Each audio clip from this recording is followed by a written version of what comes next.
A mysterious oval shape sits in its midst. I'm now in the middle of the oval structure, and you don't get an impression of this when you look at it from satellite, but there are berms on either side.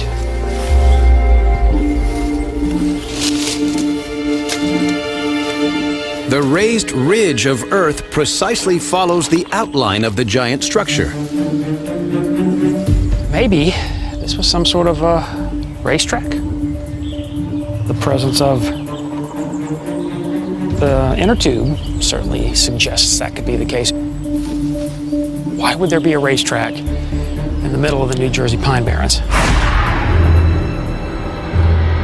Local land records reveal Morgan has uncovered structures with a history steeped in death and riches. These things are known as murder domes.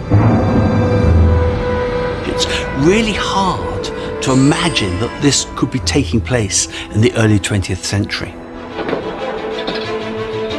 The tracks have their origin in the dawn of the motor age. As a nation transitions from horses to horsepower, racing fever takes hold. Speed was king.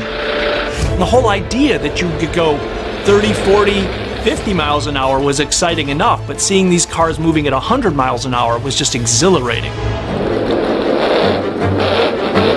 As the public's thirst for speed intensifies, raceways spring up across the country. People would congregate in their thousands to these places to watch these incredible machines and death-defying feats. In 1925, the riches generated by these races attract the attention of millionaire steel magnate Charles M. Schwab. Charles M. Schwab could have been a Scott Fitzgerald character. Not only was he a very successful industrialist, he was also well known for his excesses. When you think of these tycoons having to flaunt their wealth, what better way to do it than to build a speedway? Schwab constructs a track from 4.5 million feet of lumber on the site of the old Pine Barrens explosives factory. He christens it the Atlantic City Speedway. The Atlantic City Speedway was no ordinary track.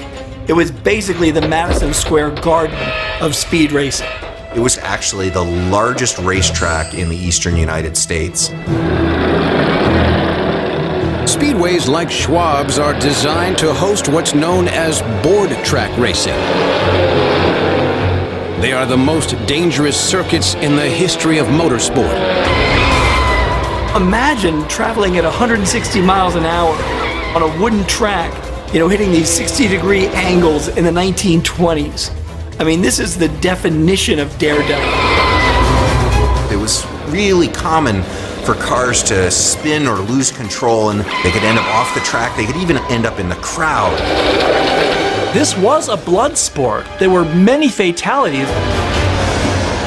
Racing with no seat belts on surfaces made slick by oil and shreds of rubber. These so-called murder domes claim the lives of numerous racers and spectators. Yet when it opens on May 1st, 1926, 60,000 members of the public still flock to Schwab's new racetrack. Because of the speed for which it was designed, top drivers from around the country and even around the world came to race there. These woods were kind of like a Roman Colosseum, with people cheering and going wild over racing automobiles. On the first day alone, drivers smashed 6 speed records, netting the equivalent of $500,000 in prize money. This speedway track represents the roaring 20s of America, the hedonism, the sheer energy that money would provide. Over the next 2 years, the oval spotted from space rivals the Indy 500 as the nation's top speedway. These races were really pushing the whole idea of what could be done with motor cars.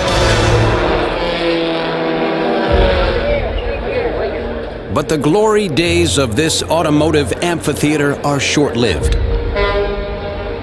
In 1929, the stock market crashes. The paying crowds melt away, and the Atlantic City Speedway closes. The flames of the Depression quickly destroyed everything in its path. There was nobody left standing to perform, to finance, or to watch the races.